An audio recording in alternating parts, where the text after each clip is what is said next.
OG John AG here, another wild price smash overnight. Silver hit a low of $71 per ounce, flushing out more positions. Gold hit 43.99 before recovering, and then we got a massive bounce. Silver recovered from 71 to 83 right now, as I'm recording this pre-market. That's a 17% bounce from the low. Gold recovered 250 of the $450 loss. From intraday low, gold is up 7%, while silver gains 15%.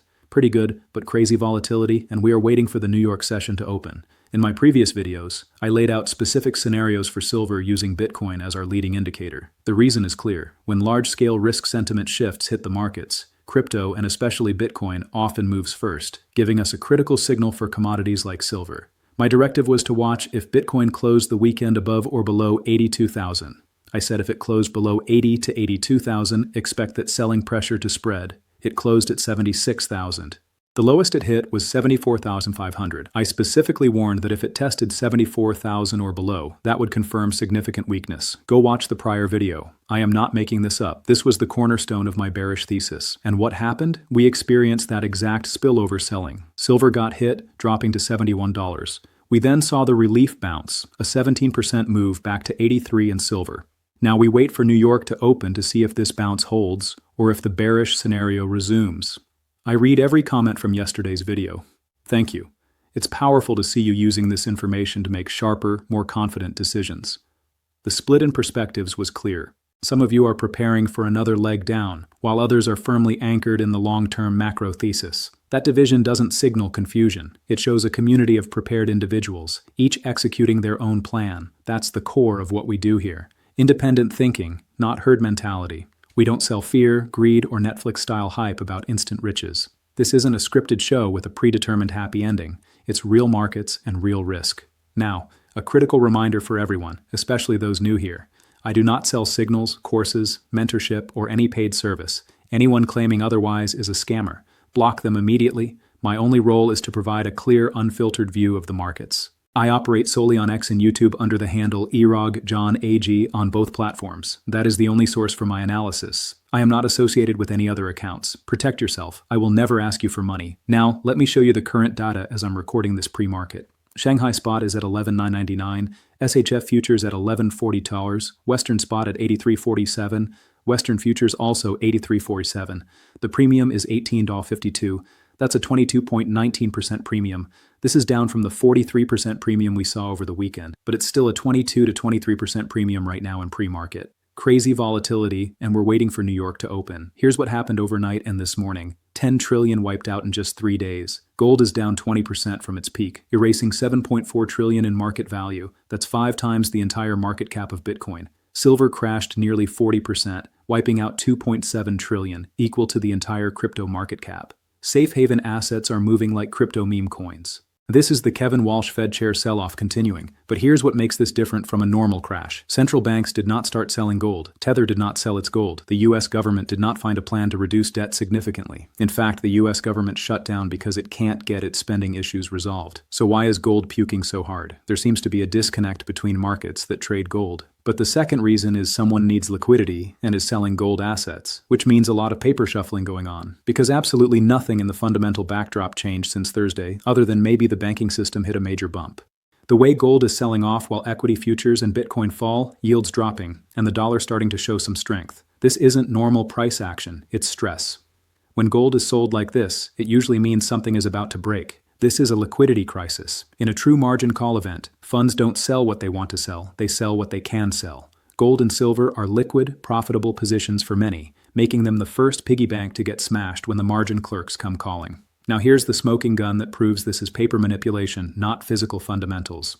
People in Singapore and Australia queuing to buy gold, not silver, because that is broadly sold out. In Hong Kong and China, no queues reported simply because premiums are wide and supply is scarce. Silver broadly sold out too.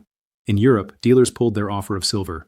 People were still queuing up to buy gold in Singapore, even as prices plummeted, showing the extraordinary resilience in retail demand for precious metals. Now, looking at the numbers, about 75% of you watching aren't subscribed. If this unfiltered real-time analysis is cutting through the noise for you, hit subscribe. If it adds value, drop OG John AG in the comments. I'm here for those who want clarity and substance, not polished hype. The reserve in Singapore, one of the world's largest private silver vaults, says physical silver demand increased during the crash last week.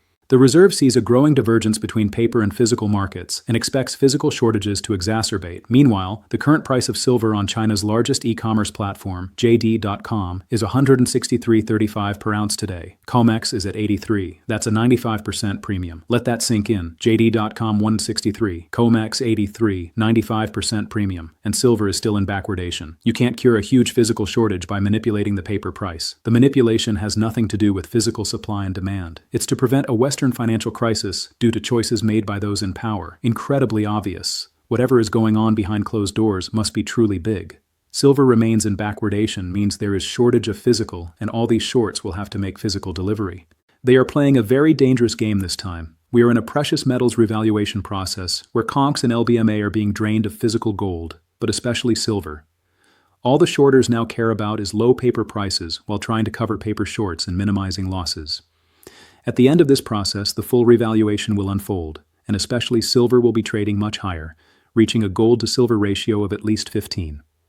What's striking is how net volumes on silver futures at COMEX continue telling a whole different story. Yes, they tried to crash the price all last week till they succeeded, but the overall volumes are so far almost balanced outside large, heavy dumps. It means the price is being driven lower by a combination of spoofing, mostly overnight hours, and wash trading during U.S. trading hours, because the price was being forced lower that triggered derivatives unwinding on large ETFs like SLV, but especially AGQ, creating the flush through stops.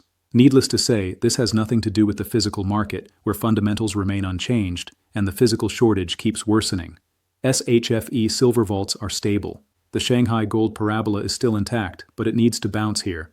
HFE silver futures hit the daily limit down 17%, causing the contract to lock at the lower price limit, with heavy one-sided selling and very limited or effectively no two-way trading for the remainder of the session. That tells you the Chinese market is under stress too, but the physical vaults are stable. The premium is holding, physical is not breaking, only paper is breaking. Now let's talk about what New York Open could bring.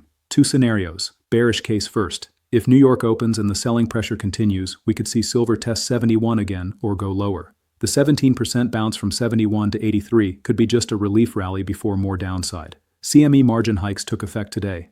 If traders can't post the additional capital, more forced liquidation comes. Bitcoin at 74,500 already confirmed the weakness I predicted. If it breaks lower, that spreads risk-off sentiment to all assets. 9. $6 trillion of U.S. marketable government debt will mature over the next 12 months, the most ever. This is double the number seen before the 2020 crisis. This accounts for 33% of all outstanding debt, one of the highest percentages in history. Most of this debt must be refinanced at significantly higher interest rates. The U.S. debt crisis is hitting a new level. This creates systemic stress that could trigger more selling across all markets. We're watching the everything bubble pop in real time. The S&P 500 is trading at its most expensive valuation multiples in history, higher than 1929 and 2000. A mean reversion there is terrifying but expected. History tells us that during a deflationary crash like 2008 or March 2020, metals get dragged down with equities initially. When the selling in metal stops, but equities keep falling, the bottom is in. Until then, the deleveraging will be brutal. That's the bearish scenario for New York Open. But here's the bullish case. The bounce from 71 to 83 is holding in pre-market. If New York opens and this bounce continues, we could see silver regain 87, even test 190 by end of day. Sharp drops are designed to trigger fear. That's how markets shake out impatient money. Gold and silver just saw a pullback, but the macro backdrop hasn't changed. Debt, deficits, geopolitical tension, monetary uncertainty, all still there. Corrections are normal and healthy. Volatility does not equal trend reversal. Silver is nowhere near a top or bubble, severely undervalued versus stocks. Gold-silver price ratio is currently 57:1, historical ratio is 15:1, COMEX vault ratio is 1.12, mining ratio is 1.8. LBMA vault ratio is 1.3, available above ground is 1.1. Fundamentals will take over the pricing mechanism soon. When that happens, silver explodes higher to catch up to these ratios. People need to understand that in Western gold and silver markets, there are more paper metal than real metal. This sell-off is paper dumping to fool the masses into avoiding metals when the stock market collapses. Look how unstable gold is. But physical buyers know better. Singapore Qs, Australia Qs, China and Hong Kong sold out with wide premiums. JD.com 95% premium. This is physical overwhelming paper in slow motion. Bank of America's bull and bear indicator registers one of the most bullish readings in history. From a contrarian perspective, extreme bearish sentiment often marks bottoms, not tops. For those who saw value in silver at 120 last week, the current price of 77 could represent a significantly improved risk-reward proposition. That's the opportunity being presented by this volatility. Silver is down another 9% from Friday's close, but from the 71 low, we're already up 17% to 83. So, what am I watching when New York opens? First, does the bounce from 71 to 83 hold, or does it fail and we retest 71? Second, does Bitcoin stabilize at 74 to 76,000, or does it break lower? Now we see if the selling is done or if more comes. Third, do equity markets stabilize, or do they gap down hard and drag metals with them? Fourth, does the Shanghai premium hold at 22%, or does it compress? If it compresses toward 10% or lower, that signals physical is weakening. If it holds or expands back toward 30 to 40%, that signals physical is strong and paper is losing control. Fifth, do we get any news on bank stress, government shutdown resolution, or Iran tensions?